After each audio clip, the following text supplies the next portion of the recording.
Is it limited? Is your indictment of broken institutions limited to the FBI? Well, I mean, the DOJ, on a bigger picture, you know, they obviously have some explaining to do. You know, I went to I did not go to Congress. So when the impeachment happened, when the impeachment trial went down, I still had my fingers crossed that the FBI was going to admit the laptop as evidence, so the White House had it for defense.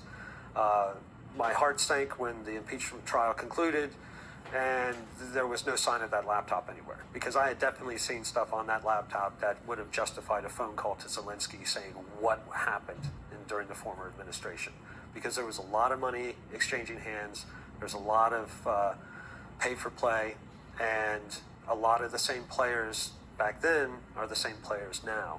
So it kind of begs the question, there's a lot of money pouring into Ukraine once again, and the Bidens got really rich last time this happened. So, you know, I'm concerned that, you know, that when the FBI didn't act, I felt like the next thing to do was to go to Congress, except I was still afraid of my identity being leaked, and so I kind of, again, enlisted my father and my uncle to go to Congress. But the past 3 years of Russian collusion and the Mueller reports had put up this satirical guard around all these senators that we were, and congressmen that we were reaching out to try to get a hold of them, and they were so afraid of being wrapped up in some more Russian collusion or another conspiracy theory that our cries for help fell on deaf ears.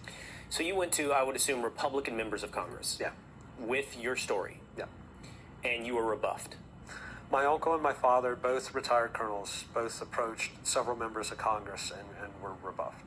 You want to share with us who those members of Congress were? I don't. I know why they did it, and I understand, and I get it. And recently I've reached out to a lot of the same members personally, and this is where I fault myself. If I knew the names, I had looked at the data, I had an intimate understanding of what had happened in Ukraine at that time, and I knew dates, I knew players, I knew events. And if I had taken that information and I had approached these individuals, I think with that level of clarity, that would have been a lot more believable. And I think I could have done more at that time. But because I was afraid of getting outed and having my identity known and I was trying desperately to protect my identity and my business, I relied on other people to do that for me. So that's where I failed. It's not their fault, it's mine. Okay, so you're telling us that during the impeachment of President Donald Trump, there are questions, obviously, that he raised about the propriety of businesses in Ukraine, and specifically when it comes to Burisma, as you mentioned. At this point, you're well read in. You've looked at the documents on the laptop. You know there's relevance to what you found directly to the relevance of the impeachment of Donald Trump. Beyond that, corruption of what would then become the president of the United States, potential corruption that at the very least needs to be investigated. You see it's not happening. Apparently, you now become aware the FBI is not going to do anything. You go to Congress, you get pushed back, or you don't receive a warm welcome. Your father doesn't receive a warm welcome from Republican members of Congress. And I hear you take ownership of maybe it wasn't sold or pitched or communicated in the best way. I could have done more. Which you could have done more. What do you do next then? Carry me forward in the timeline, because at some point, I become aware. Yeah. The people watching become aware. Your next move is a move that brings this story to all of us. Well, it was the end of August, and I knew the clock. August of 2020, I knew the clock was ticking, and I finally had enough. And I just basically decided to trade my fear for courage, step out from the shadows, and I guess to backtrack a little bit. So before I went to the FBI, or had my father go to the FBI, I made 2 copies of the drive. I made a copy to give to my father so he could give it to the FBI. I made another copy to give to a friend of mine. Should something happen to me, that drive would have been mailed to Rudy Giuliani. Time out very quickly, because you mentioned to me that the FBI at some point in time also came to you and took the laptop. Yeah. And I assume that external hard drive that Hunter had given to you as well. Yes. But you still had on your backup server, which we discussed earlier, you still had the data on that backup server. Yes. So that's the source of these copies you're making. It's 3 years ago. I believe so. So the FBI took it. This is before the FBI was even engaged. I didn't trust the FBI enough to make a copy of the drive and just put it off-site. That way, if I disappeared, if the FBI threw me in a hole somewhere, then my friend would hand-deliver this drive to Rudy Giuliani. The reason why Rudy Giuliani is because during the summer of 2019, he was in the Ukraine researching exactly what I was sitting on. So I was kind of keeping a finger on the pulse of what his activities were, and I knew that he was a lawyer, and he probably knew more about what the Bidens were up to in the Ukraine than any other person on the planet besides Hunter. You chose Rudy Giuliani. I chose Rudy as to be my safety net. Should something happen to me, my friend would reach out with a copy of the drive. Fast forward a year, and now we're in August of 2022, I decide to reach out to Rudy Giuliani's office directly. I get in contact with Bob Costello. Two or three days later, I overnight that very same drive that I was going to be my safety net.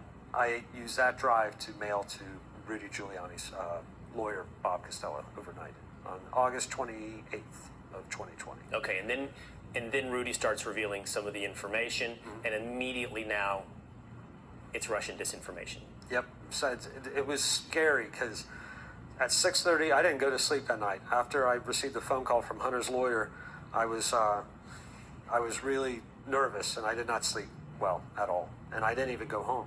I just stayed at a friend's house. And then, so I'm looking at the news, and the article came out at 6:30 in the morning, and by 9:30, it was like this digital iron curtain had descended, and nobody was allowed to talk about it. Nobody could tweet it or send even private message in Twitter, any discussion. The New York Post account was blocked. Facebook was blocking it. And then it started happening, Russian disinformation. And it was like this coordinated effort by mainstream and social media all at the same time. Like, this is not something that some guy picks up, hey, I saw this on the news, go tell this guy, go tell this guy. This all happened at the same time, which told me they were waiting for it. They were ready. And it was in the FBI's possession for quite some time, so this didn't come as a surprise, to your point of ready and waiting for it. And by the way, it was rejected by the intelligence community very quickly. Yeah.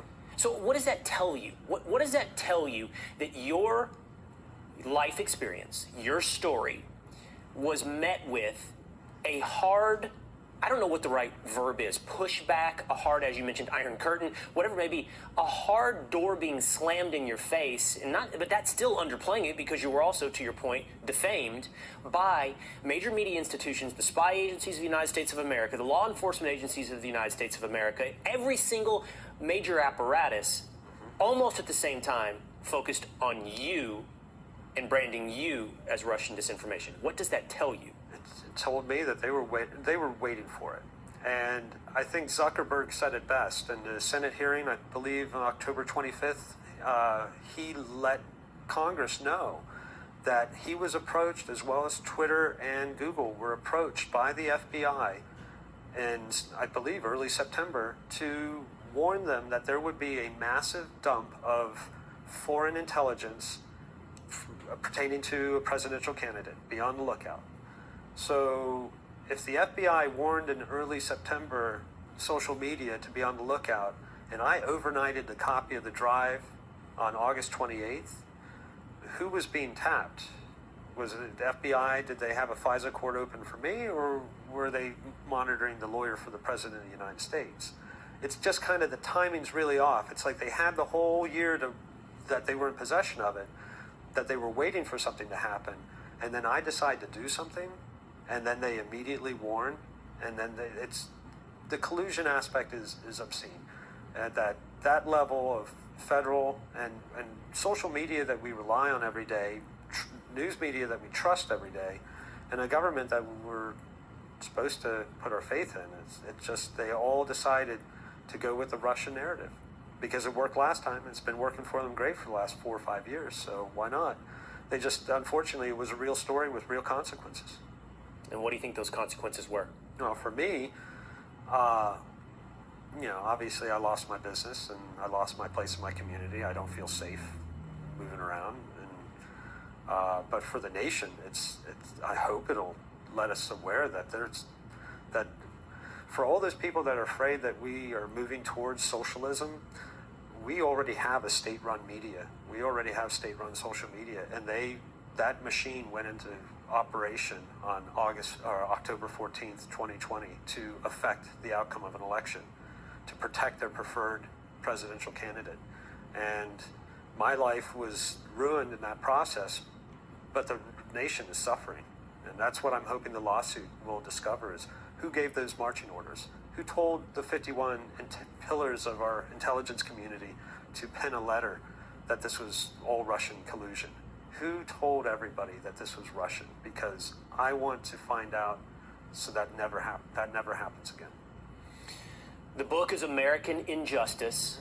We can hear your whole story, read your whole story in that book. Go pick it up wherever you buy your books. And I really appreciate you sharing this story in depth and in detail with the amount of time you've given with me here today. I really appreciate it. It's been an absolute pleasure. All right. John Paul, Matt Geisen. Thanks, man. Cheers. Thank you.